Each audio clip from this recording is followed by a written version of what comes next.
Mes frères, la vraie parole sera rare. Écouter une prédication de A à Z qui est dans la saine doctrine va devenir très rare. Parce que les hommes vont refuser d'écouter la vérité.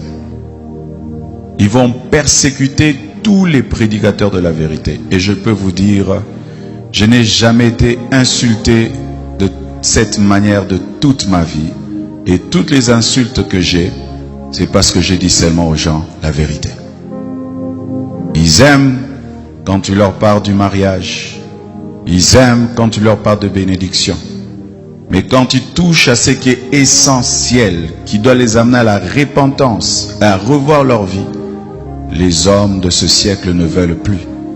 Ils choisissent même les églises en fonction de cela. Je ne prie pas dans cette église-là, ce pasteur est dur. Je ne prie pas dans cette église-là, ce pasteur-là veut changer les...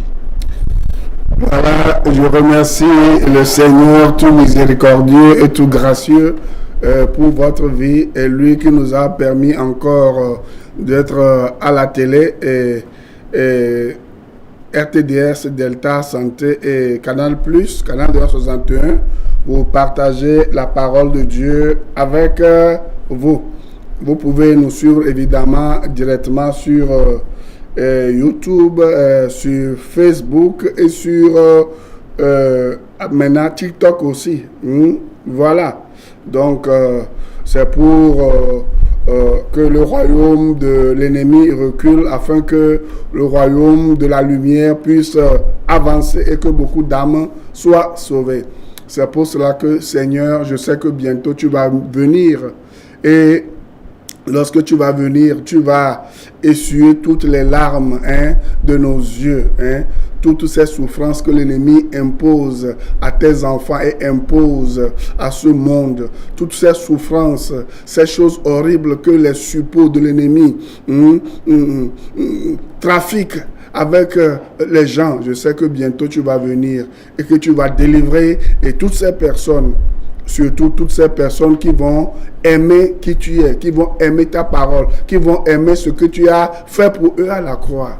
Seigneur, bénis notre parole. Que cette parole qui va sortir en direct ce soir ne soit pas une parole sortie en vain. Parce que lorsque la parole de Dieu sort, Seigneur, cette parole a un but, a un pouvoir. C'est un message que tu envoies. C'est lorsque voilà, les gens sont attentifs à cette parole, tu apportes la délivrance. Alors que la paix et ton repos visitent quelqu'un et surtout que la vie éternelle, Seigneur, soit le partage d'un homme et d'une femme en ce moment. Et c'est en ton nom que je viens de prier et nous tous nous pouvons dire Amen. Donc mes amis, avant tout propos et avant d'entrer dans notre enseignement sur comment discerner, comment reconnaître les faux du vrai, l'ivraie de la bonne semence, les faux prophètes qui pullulent aujourd'hui, les antéchrists qui pullulent aujourd'hui, des gens qui font avec humilité, avec un cœur droit, l'œuvre de Dieu. Laissez-moi partager une nouvelle, une bonne nouvelle que j'ai captée sur une chaîne de télé avec vous. Vous savez, beaucoup de gens ne savent pas qu'il y a une guerre qui se déroule voilà, entre Israël et le Hamas. Une guerre froide qui se déroule entre les grandes puissances de ce monde. Et la Bible nous en a parlé. Si vous lisez Ézéchiel 38, si vous lisez Ézéchiel 39, si vous lisez Matthieu 24, Daniel, plusieurs passages de la Bible, tout ce temps que nous vivons dans le monde, la Bible a prophétisé ça. Et pour tous ceux qui ne le savent pas, bientôt, je vais vous parler si les prophètes existent encore aujourd'hui et ce que c'est que la vraie prophétie. Les prophéties sont appelées à s'accomplir à court, à moyen et à long terme. Certaines prophéties qui ont été dites depuis des centaines, des milliers d'années sont en train de s'accomplir en ce moment.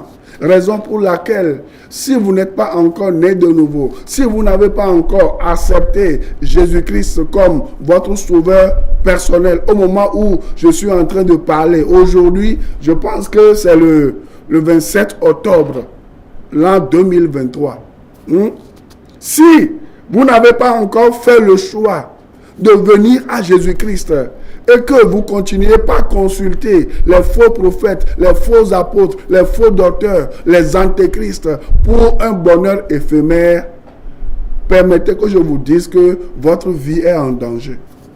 Vous savez, je suivais sur une chaîne qui narrait l'histoire d'une femme ou d'une famille plutôt. Les djihadistes, c'est-à-dire les gens du Hamas, étaient venus dans un kibbutz en Israël. Et qu'est-ce qu'ils ont fait? Ils ont kidnappé un enfant de la famille.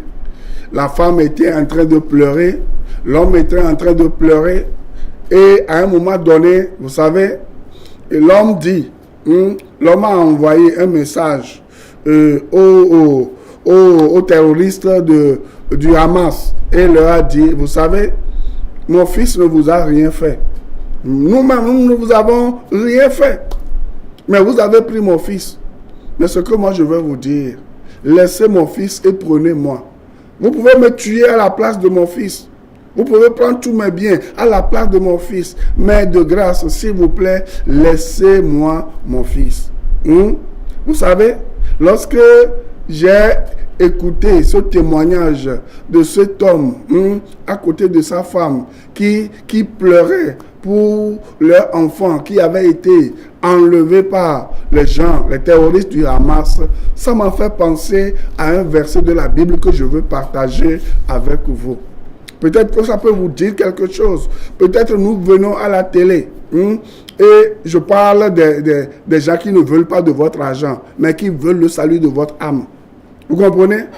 Je parle des gens qui sont sincères, qui savent pourquoi ils viennent à la télé et à la radio, qui savent pourquoi ils sont sur les réseaux sociaux et parlent. Moi, je parle. C'est le salut de votre âme qui me pousse à venir vers vous et à vous parler. Parce que vous pouvez posséder tous les biens de ce monde. Et je le dis souvent. Si Jésus-Christ n'est pas dans votre vie là, vous n'êtes rien. Dieu ne vous considère pas. Dieu ne vous connaît même pas. Et de surcroît, dans Jean 3, verset 36, la colère de Dieu est sur votre vie. Revenons à l'histoire que je suis en train de vous raconter. Si nous allons dans 1 Jean 3, verset 16, qui rejoint un peu Jean 3, 16 que vous tous vous connaissez. Dans Jean 3, 16, nous lisons « Car Dieu a tant aimé le monde qu'il a donné son Fils unique, afin que quiconque croit en lui ne périsse point, mais que cette personne qui croit en Jésus-Christ ait la vie éternelle. » Ouais, non? Dieu n'a pas dit que cette personne qui est dans le registre d'une église, qui paye la dîme, qui donne son argent à un pasteur, ou je ne sais pas, qui prie même, qui va dans un centre de prière, a la vie éternelle. Non. Dieu a dit, toute personne qui croit, c'est-à-dire qui place sa confiance en l'œuvre accomplie. Toute personne qui croit que c'est pour lui que Jésus-Christ a abandonné son trône et il est venu sur cette terre pour subir des atrocités, des choses bizarres, des choses honteuses, des choses inimaginables. À sa place, toute personne qui croit, Dieu enlève son nom du livre de la malédiction et le met dans le livre de la bénédiction. Dieu enlève son nom du livre de la mort éternelle et le place dans le livre de la vie éternelle. C'est tout. Et si vous ne comprenez pas qu'il y a une vie après la mort, et si quelqu'un vous dit qu'il n'y a plus de vie après la mort, et il couvre ses bévues, il couvre, je ne sais pas quoi, ces choses bizarres qu'il fait sur cette terre-là, avec cette croyance, cet athéisme en disant que oh, Dieu n'existe pas, oh, il n'y a pas l'enfer, oh, il n'y a pas ceci, vous serez surpris un jour. Vous serez surpris un jour. Même si vous êtes athée, ce que moi je vais vous conseiller, c'est de lire la Bible. De commencer par lire la Bible. Peut-être que le Saint-Esprit va vous parler et quelque chose va se passer dans votre vie. Maintenant, allons dans 1 Jean 3, 16. Dans 1 Jean 3, 16, nous lisons ceci. Et je vais vous dire, à chaque fois que vous voulez suivre moi, mes émissions, ayez vos Bibles. Ayez vos Bibles. Et ayez de quoi noter. Et ayez aussi un cahier. ou ayez un enregistreur pour enregistrer l'émission. Ça pourra vous servir, ça pourra servir votre famille tôt ou tard. Vous comprenez? Dans 1 Jean 3,16, nous lisons ceci. Nous avons connu l'amour en ce qu'il a donné sa vie pour nous. Vous voyez, non? La Bible parle de Jésus ici, qui est amour. Jésus-Christ n'est pas une partie de l'amour, mais Jésus-Christ est amour. Dieu est amour. Et la Bible dit, nous avons connu l'amour en ce qu'il a donné sa vie pour nous. Vous voyez, comme l'histoire que je venais de vous raconter tantôt. Vous voyez, non? Comme ce papa était prêt à échanger sa vie, jusqu'à donner sa vie à mort, à la place, pour que, voilà, le Hamas libère son fils. C'est de la même manière que, par amour pour nous, Jésus-Christ a donné sa vie, afin que quiconque croit en lui ne périsse point. Même si nous allons dans Romains chapitre 5 là, je vais vous lire un verset aussi là-bas. Peut-être vous allez comprendre encore quelque chose. Dans Romains 5, la Bible dit, à peine mourrait-on pour quelqu'un de bien. Maintenant, regardez, je vais lire les versets 6 et les versets 7. La Bible dit, car lorsque nous étions encore sans force, Christ, au temps marqué, est mort pour des impies. Voyons. Qu'est-ce que cela signifie lorsque nous étions sans force? Lorsque nous étions dans nos péchés, lorsque nous étions dans le lit du péché, lorsque Satan nous a rendus esclaves, au moment où nous ne connaissions pas Jésus-Christ, au moment où nous étions dans le monde, au moment où nous étions dans les choses bizarres, c'est en ce moment Dieu n'a pas vu notre, je ne sais pas quoi, nos efforts, il n'a rien vu, mais il a manifesté son amour pour nous. Voulez-vous recevoir cet amour au moment où vous êtes en train de m'écouter en direct? Voulez-vous recevoir cet amour? Parce que votre vie ne vous appartient pas. Et demain ne vous appartient pas non plus. Maintenant, écoutez la suite. La Bible dit, Romains 5, verset 7. À peine mourrait-on pour un juste. Quelqu'un peut-être mourrait-il pour un homme de bien. Mais Dieu prouve son amour, verset 8, envers nous en ce que, lorsque nous étions encore des pécheurs, Christ est mort pour nous. À plus forte raison donc, maintenant que nous sommes justifiés par son sang, serons-nous sauvés par lui de la colère. Voilà, la seule chose qui nous justifie, c'est le sang de Jésus-Christ. Ce n'est pas autre chose. Si vous voulez être pardonné, aujourd'hui, si vous voulez que Dieu pardonne tous vos péchés, quelle que soit l'atrocité que vous avez commise, Dieu est capable de vous pardonner.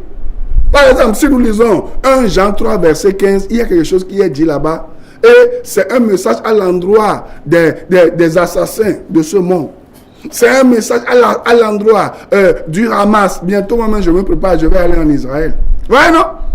C'est un message à l'endroit de Daesh. C'est un message à l'endroit de tous les terroristes, de tous les djihadistes. C'est un message à l'endroit du Hezbollah. C'est un message à l'endroit de la Russie, de tous ces pays que le diable utilise aujourd'hui pour faire du mal à l'humanité. C'est un message pour vous. Et laissez-moi vous dire que Dieu vous aime aussi. Et que Dieu peut pardonner tous vos péchés lorsque vous abandonnez cette mauvaise voie, de vous laisser à la disposition du diable afin que le diable vous utilise. Non, vous pouvez dire non, Satan, c'est fini, tu ne vas plus m'utiliser. Vous comprenez? Et là, vous allez devenir ami de Dieu. Vous allez devenir enfant de Dieu. Vous ne serez plus les ennemis de Dieu. Vous comprenez? Qu'est-ce que nous lisons dans 1 Jean 3, verset 15? Il dit, quiconque est son frère, c'est-à-dire haïr, le mot haïr. Quiconque est son frère est un meurtrier. Et vous savez qu'aucun meurtrier n'a la vie éternelle demeurant en lui. Vous voyez, non? Aucun meurtrier n'a la vie éternelle demeurant en lui. Tu ne peux pas demander la destruction des Juifs à cause de Dieu. Ce n'est pas normal. Dieu ne peut pas demander la destruction des Juifs et pour lui. Pourquoi? Tu ne peux pas demeurer, tu ne peux pas peut-être, comment je vais le dire, demander la destruction des chrétiens perfides et dire que c'est Dieu qui demande que tu sois meurtrier, que tu tues les gens qui ne t'ont rien fait. Parce qu'ils ont choisi d'être juifs, ou ils ont choisi d'être chrétiens, ou ils ont choisi d'être autre chose. Ça, c'est l'œuvre de l'Antéchrist. Vous voyez, non? Raison pour laquelle Jean 3, 16 dit que même si vous êtes meurtrier là, Dieu est capable de vous pardonner vos péchés. Raison pour laquelle Christ est venu dans ce monde. Il a dit, Père, pardonne-leur, car ils ne savent pas ce qu'ils font. Vous comprenez? Pardonne-leur, car ils ne savent pas ce qu'ils font. C'est pour cela que lorsque tu as demandé au ciel et sur la terre, sous la terre, dans la mer, un peu partout, qui va aller, qui va les sauver? Tout le monde s'est tué, tous les anges s'est tué, tous les esprits s'est tués. Moi j'ai dit, j'irai et je vais donner ma vie pour eux. Et Jésus-Christ, il savait ce qu'il attendait. Il savait qu'il serait rejeté. Il savait qu'il serait maltraité. Il savait de quelle mort il allait mourir. Cependant, il a accepté. Il a donné sa vie pour vous. Il a souffert pour vous montrer l'amour de Dieu. Vous comprenez? Dans vos péchés. Il n'a pas attendu que vous deveniez meilleur d'abord. Comme beaucoup d'églises l'enseignent aujourd'hui. En vous volant votre argent, en vous arnaquant, en vous vendant le ciel. En vous faisant peur avec l'enfer, en vous faisant peur avec Dieu, en vous faisant peur avec le ciel. Non. Jésus a dit, j'ai donné ma vie pour toi. Hein? J'ai donné ma vie pour toi. Tout ce que je te demande là, c'est de croire en moi. Yesu le globérade. Il est à me kévade. Il est acheté be fiazikpe derrière. Et ben il va so il va gbeso savodo mi ataye. Yem le bien galé mi agbo. Yem le bien lekpele mi agbo voade. Mi so yo va gbeso na eken gbega mi baba tsunami. Yenu si anu kele jole ya megbe Israël. Kudo ebe futo yo le wa no wade. Ndiye ma gbobe ni ave tona arabo musulman mo patako gbobe na Kristo to ni yo be futo, yuda to yo be futo ade. Benade ma wade Yesu Kristo ade. Amere pe mu ni be futo. Yesu Kristo eba kura mesia meta. Otenyi azeto, otenyi tronsubola, otezro na le hotame, otenyi mamisi. Otenyi bobo kuluvi. Kristo va be ya va tuka o le bobo me. E aso tablo de vivinye so no. Ya no gbode me. Olopea et nous que Christ va en ami. Mais on l'a de me fier. Il y a un peu soit pas de na Yesu Christ wa. Nye bena gbe la fokume. O la tem ku gasa gamefa. Ma ba no gbe na mi. Mi nye bena de. Mi te no yi bokobo. Mi no yi e fiafito pastor gbo. E o nto be yo ni enu o la ko to o la wonu ke mi le ji anami ga. Anami vi mi aji. Voire.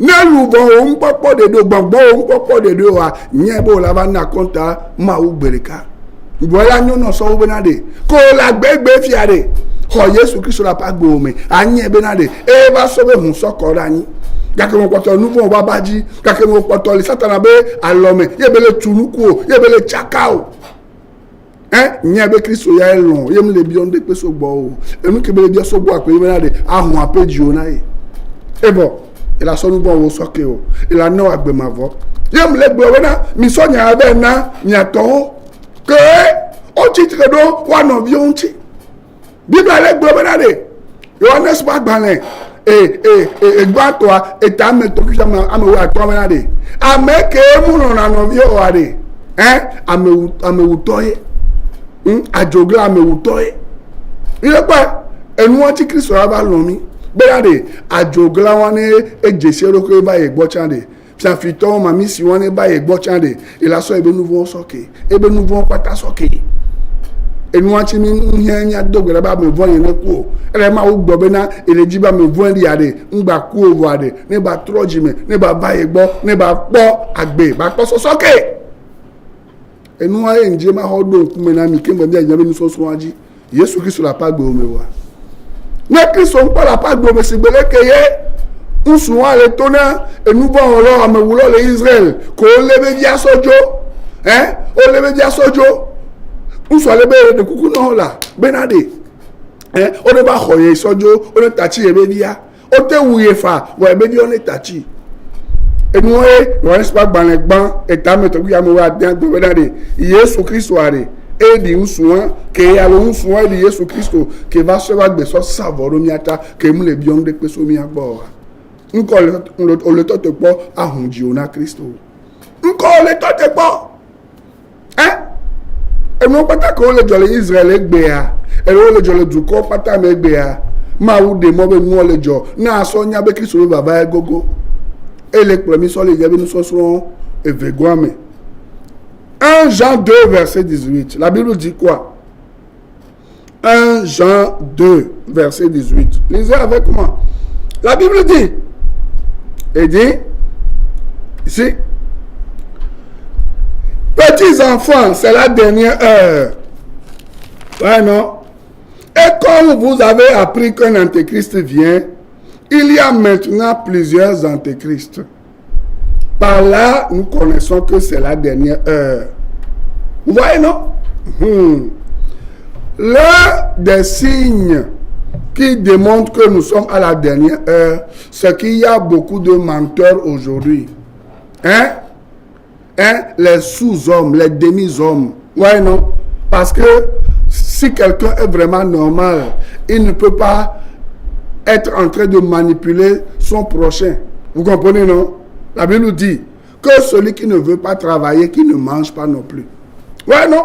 Si vous ne voulez pas travailler là, vous ne devez pas manger non plus. Vous ne pouvez pas porter de beaux habits. Vous ne pouvez pas avoir de grosses voitures, de belles maisons. Dieu a dit, c'est le travail. C'est le travail que je vais bénir. Dieu ne vous a pas dit d'enfermer les gens dans les centres de prière et vous allez cotiser leur argent, vous allez les séduire, vous allez leur promettre des choses qui ne vont jamais se réaliser. Et les gens là sont fous. L'un des signes qui démontre que Jésus-Christ est en train de venir, c'est que la plupart des gens aujourd'hui agissent comme des fous. Ouais, non? Si nous allons dans Romains, on va le lire. Romains chapitre 1er, on va le lire. La Bible dit, se vantant d'être sages, ils sont devenus fous. La plupart des gens qu'on enferme dans les centres de prière aujourd'hui sont comme des malades mentaux. Et vous agissez comme des fous. Vous comprenez? Parce que seul un fou peut se comporter comme vous. Vous allez quelque part. On prend votre argent, on prend vos biens. Vous comprenez? Et vous n'avez pas le retour. Vous n'avez pas ce qu'on vous promet. Mais vous continuez toujours pas à y aller. Et vous laissez la Bible de côté. Vous laissez la lecture de la Bible de côté. Or, Dieu a enfermé tout dans la Bible. Pour qu'en l'ouvrant, en la lisant, vous le découvriez. Vous obteniez tout ce dont vous avez besoin. Josué 1, verset 8. Vous voyez, non? C'est pour cela que la colère de Dieu se révèle du ciel contre les gens qui ont rendu la vérité de Dieu captive, qui ne veulent pas vous dire la vérité parce que vous êtes ignorants. Hein? Il y a un de mes professeurs qui dit des ignares, mon professeur de physique. Vous êtes des ignares. Vous voyez, non? Beaucoup de gens sont des ignares aujourd'hui parce qu'ils ne veulent pas ouvrir le livre de la vérité. Ce livre n'a pas été écrit par les Blancs. Vous comprenez? Ce livre n'a pas été écrit par les Blancs. Moi, j'ai étudié l'archéologie biblique. J'ai étudié plein de choses sur l'apologétique. Vous comprenez? Aucun Blanc ne peut imaginer la rédaction de ce livre.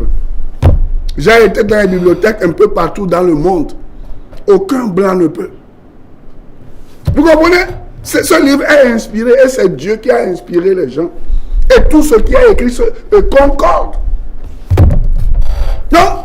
Ne restez pas là-bas en disant que Yehova Bané, c'est le livre des Blancs, c'est ceci des Blancs. On va vous manipuler. C'est parce que, vous savez, lorsque les colons étaient venus là, en Afrique et dans plusieurs pays là, Hein? C'est parce que vous ne lisez pas la Bible. Eux, ils ont découvert les parchemins et autres là. Hein?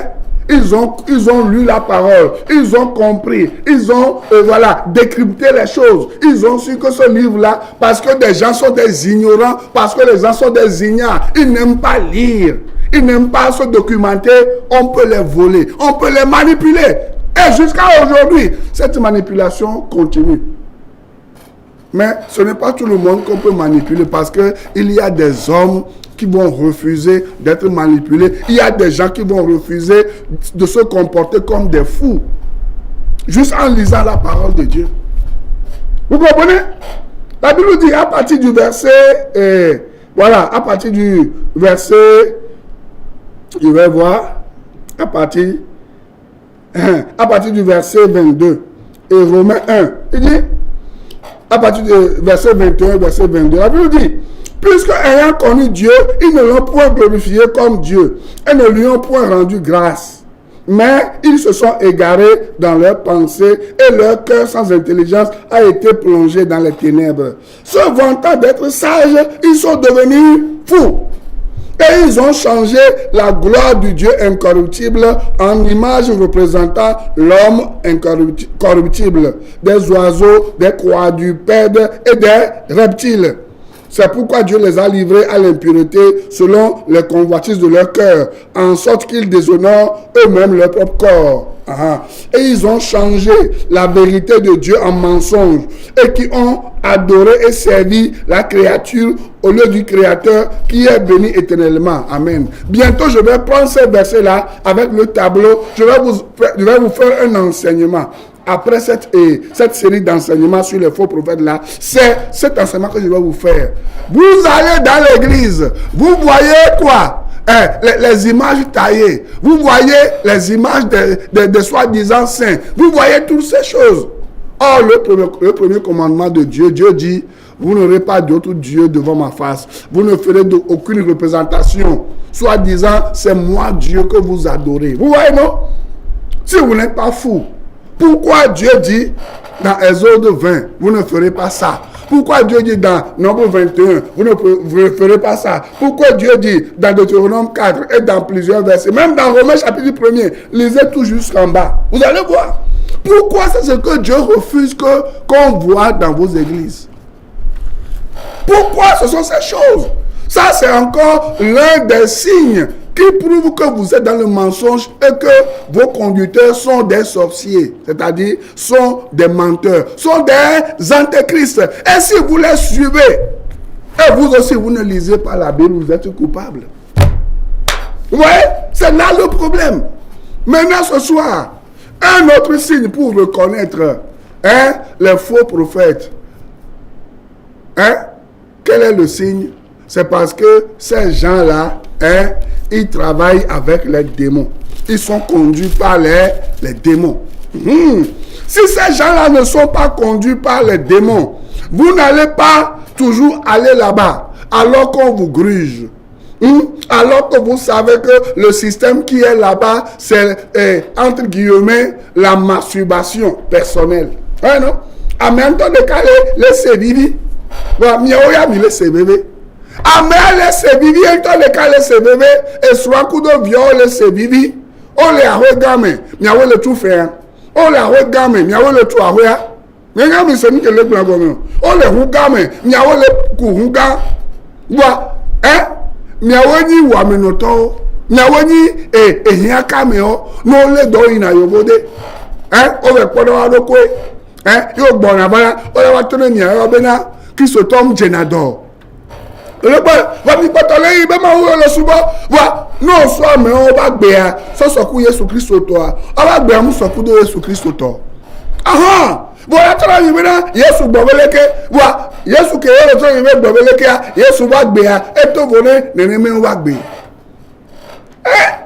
ukuma hu na mia vous devez réfléchir. Voilà ce qu'on signe qu'on va voir ce soir. C'est quoi? C'est des gens, si vous lisez un roi, un roi, on n'a pas le temps de le lire parce que je vais aller vite. 1 Roi 22, 19 à 23. Vous allez voir que c'est des gens qui sont dirigés par les esprits de mensonge. Ici, le roi qui est dans cette histoire, il a refusé d'écouter ce que Dieu lui dit.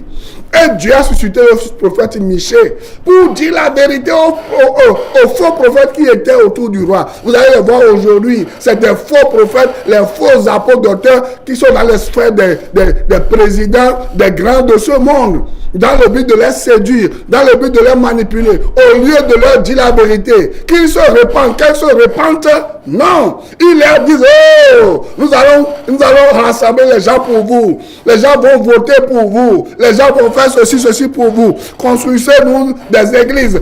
Donnez-nous beaucoup d'argent. Nous allons voter pour vous. Or, ce n'est pas pour ça que Jésus-Christ nous a envoyés dans ce monde. Jésus-Christ nous a envoyés dans ce monde pour sauver les perdus, tous les perdus. Commençons par le plus pauvre, commençons par le plus pauvre vers le plus riche. Commençons par le plus dénigré jusqu'au plus élevé, jusqu'au plus honoré. Mais aujourd'hui, vous faites quoi?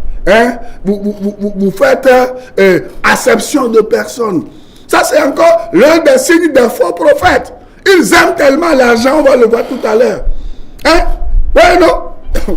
Dans le verset que je viens de lire, c'est déjà Dieu a suscité maintenant les esprits méchants, les démons, pour que ces démons-là prophétisent par la bouche de ces faux prophètes. Vous savez, aujourd'hui, beaucoup de ceux qui se disent prophètes, faux prophètes là, c'est des gens comme l'Esprit de Dieu aussi choisit les gens. Et les utilise. C'est de la même manière que l'esprit du diable aussi, ouais, non, choisit ces faux prophètes, ces fausses prophétesses aujourd'hui, et les utilise pour votre propre perte.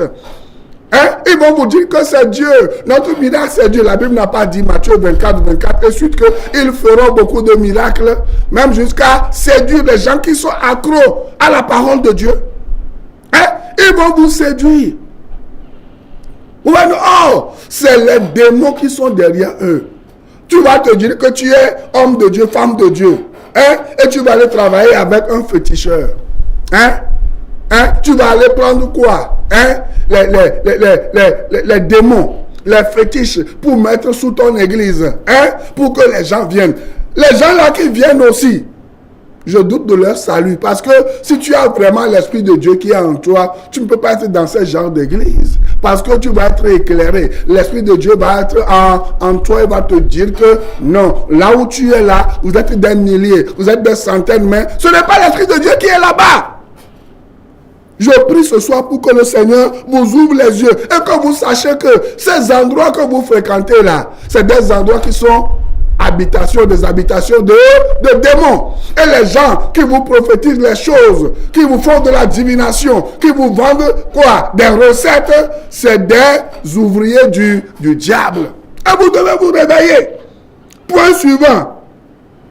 La plupart des faux prophètes, vous allez voir, ils vous poussent à payer pour le service rendu. Ouais, non?